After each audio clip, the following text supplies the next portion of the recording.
हमारे यहाँ मुसलमानों की स्थिति अन्य देशों के मुकाबले, इवन और भी जो अपने आप को सेकुलर देश कहते हैं उसके मुकाबले हमारे यहाँ मुसलमानों को ज़्यादा अधिकार है। ओवैसी जी ने कहा कि संविधान का आर्टिकल 25 से लेकर 30 तक माइनॉरिटीज़ को ज़्यादा अधिकार देता है। उन्होंने कहा भी कि इसी आधार पर हमने एक कॉलेज खोला, मेडिकल कॉलेज हमारे यहाँ ऐसा है, यूनिवर्सिटी ऐसा है जिसमें केवल मुसलमान बच्चों को हम पढ़ा रहे हैं। ये और भी किसी देश में इस तरह की स्थिति नहीं है। हम लोग सऊदी अरब में थे। सऊदी अरब मुस्लिम के लिए सबसे इम्पोर्टेंट जगह है, मक्का है, वहाँ मदीना है। और वहाँ आपने देखा होगा कि जब हमारे चेयरमैन वैजयंत पांडा, असाउद्दीन ओवैसी, हम और जो डेलीगेशन के सतनाम सिंह संधू वगैरह जितने मेंबर हैं, रेखा जी, कोनिया, हरसिंगला, हम लोगों ने जब अपनी बातें कही तो उस बात पर जो मुस्लिम ब्रदरहुड का जो कॉन्सेप्ट है ये तीनों जगह टूटता हुआ नजर आया। सऊदी अरब में भी, क्योंकि हमारे प्रधानमंत्री जी के साथ जो मोहम्मद बिन सलमान है, जो क्राउन प्रिंस हैं, उनके बहुत अच्छे संबंध हैं। और आपको ध्यान हो कि जब माननीय प्रधानमंत्री, जिस दिन ये हुआ पहलगांव की घटना हुई, उस दिन माननीय प्रधानमंत्री जी खुद सऊदी अरब में थे। तो वो एक टेंशन दिखाई दिया कि सऊदी अरब के यात्रा को, प्रधानमंत्री के या रिलेशन को डिरेल करने के लिए पाकिस्तान ने ये आतंकवादी घटना की। वो मानता है कि पाकिस्तान आतंकवाद को बढ़ाता है। ओसामा बिन लादेन जैसे लोग जो है, जो यूएस का पार्टनर है सऊदी अरब, वो वहाँ मौजूद था। तो इन तीनों मुस्लिम कंट्री में, ओआईसी के कंट्री हैं या एफएटीएफ में, इन दोनों जगह जो है एक तरह से आश्वासन मिला कि हम आपके साथ हैं।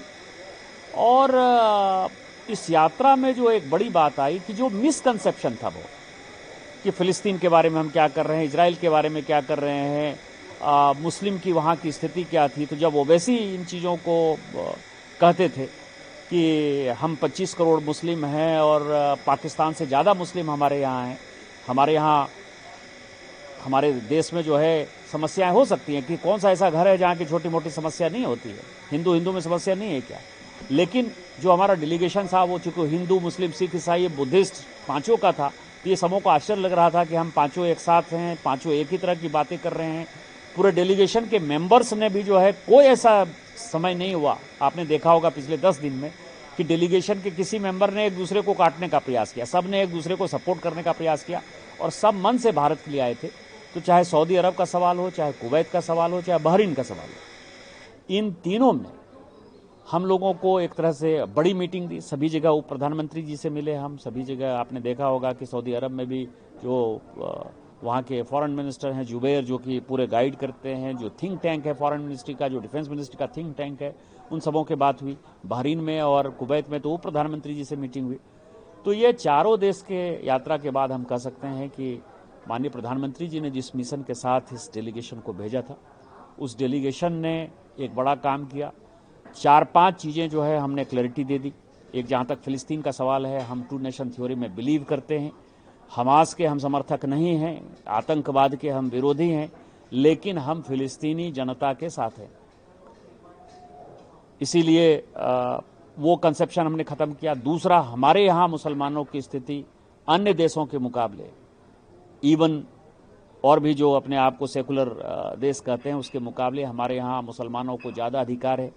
ओवैसी जी ने कहा कि संविधान का आर्टिकल 25 से लेकर 30 तक माइनॉरिटीज़ को ज़्यादा अधिकार देता है। उन्होंने कहा भी कि इसी आधार पर हमने एक कॉलेज खोला, मेडिकल कॉलेज हमारे यहाँ ऐसा है, यूनिवर्सिटी ऐसा है जिसमें केवल मुसलमान बच्चों को हम पढ़ा रहे हैं। ये और भी किसी देश में इस तरह की स्थिति नहीं है।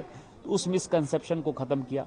तीसरा, पाकिस्तान ईपी सेंटर है आतंकवाद का, और पूरे दुनिया में, चाहे अल्जीरिया में आतंकवाद हो, सूडान में आतंकवाद हो रहा हो, तुर्की में आतंकवाद हो रहा हो, या मिडिल ईस्ट के किसी कंट्री में आतंकवाद हो रहा हो, चाहे अमेरिका में ओसामा बिन लादेन ने किया हो, चाहे ब्रिटेन में आतंकवाद हो रहा हो, सभी आतंकी का जो रिलेशन है वो पाकिस्तान में है। पाकिस्तान में ट्रेनिंग कैंप है और इसलिए उसको एफएटीएफ ग्रे लिस्ट में आना चाहिए।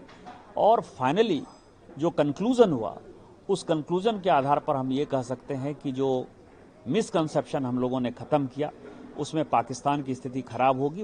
हम लोगों ने अपनी बातें कही स्पष्टता के साथ कि हमारे प्रधानमंत्री जी ने जो कहा है कि अब हमने जो है न्यू नॉर्मल बदल दिया है।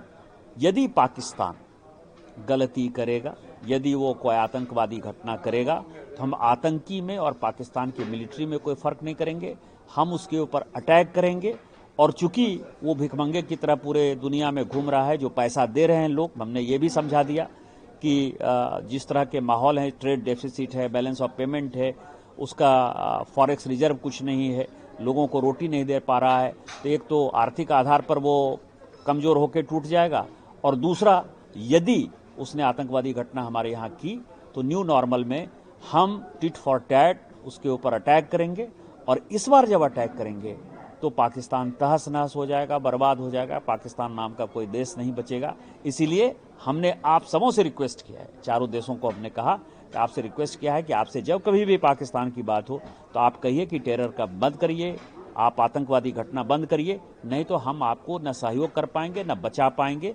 और जो देश, चाहे वो वर्ल्ड बैंक पैसा दे रहा हो, चाहे IMF पैसा दे रहा हो, चाहे वो चाइना पैसा दे रहा हो, चाहे सऊदी अरब पैसा दे रहा हो, कोई भी पैसा दे रहा हो, चाहे अजरबैजान पैसा दे रहा हो, हमने ये भी बता दिया कि इतने वर्षों में 28 बार वो वर्ल्ड बैंक और IMF ने पैसा दिया है, यूएस ने पैसा दिया है, यूएस ने उसको F-16 भी दिया है, लेकिन वो सब नाली में जा रहा है, वो सब मिलिट्री के करप्शन में जा रहा है, वहाँ की जनता भूखी और नंगी है। हमने जो है अपने देश को इतना आगे किया कि हम इतनी बड़ी अर्थव्यवस्था हो गए, 25 करोड़ लोगों से गरीबी रेखा से हमने बाहर निकाला है।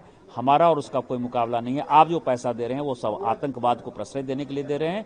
इसके बावजूद भी हम ऐसे मजबूत राष्ट्र हैं, 140 करोड़ लोग हमारे साथ है, पूरा पक्ष और विपक्ष हमारे साथ है, क्योंकि हम डेलीगेशन में साथ थे। हम इस बार पाकिस्तान को बर्बाद कर देंगे, तबाह कर देंगे। हम लोग सऊदी अरब में थे। सऊदी अरब मुस्लिम के लिए सबसे इम्पोर्टेंट जगह है, मक्का है, वहाँ मदीना है।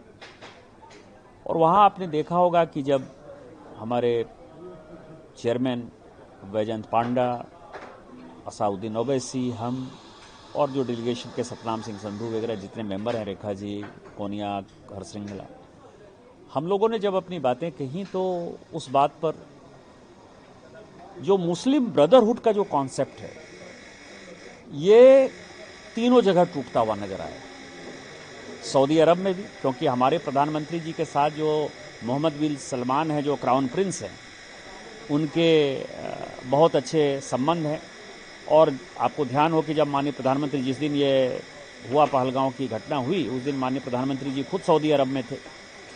तो वो एक टेंशन दिखाई दिया कि सऊदी अरब के यात्रा को, प्रधानमंत्री के या रिलेशन को डिरेल करने के लिए पाकिस्तान ने ये आतंकवादी घटना की। वो मानता है कि पाकिस्तान आतंकवाद को बढ़ाता है। ओसामा बिन लादेन जैसे लोग जो है, जो यूएस का पार्टनर है सऊदी अरब, वो वहाँ मौजूद था। तो इन तीनों मुस्लिम कंट्री में, OIC के कंट्री हैं या FATF में, इन दोनों जगह जो है एक तरह से आश्वासन मिला कि हम आपके साथ हैं।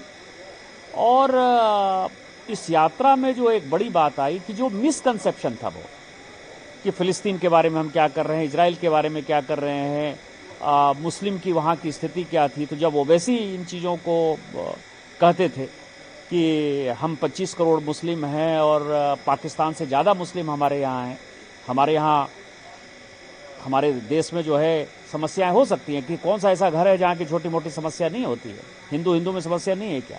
लेकिन जो हमारा डेलीगेशन था वो चूंकि हिंदू, मुस्लिम, सिख, ईसाई, बुद्धिस्ट पांचों का था, तो ये सबों को आश्चर्य लग रहा था कि हम पांचों एक साथ हैं, पांचों एक ही तरह की बातें कर रहे हैं।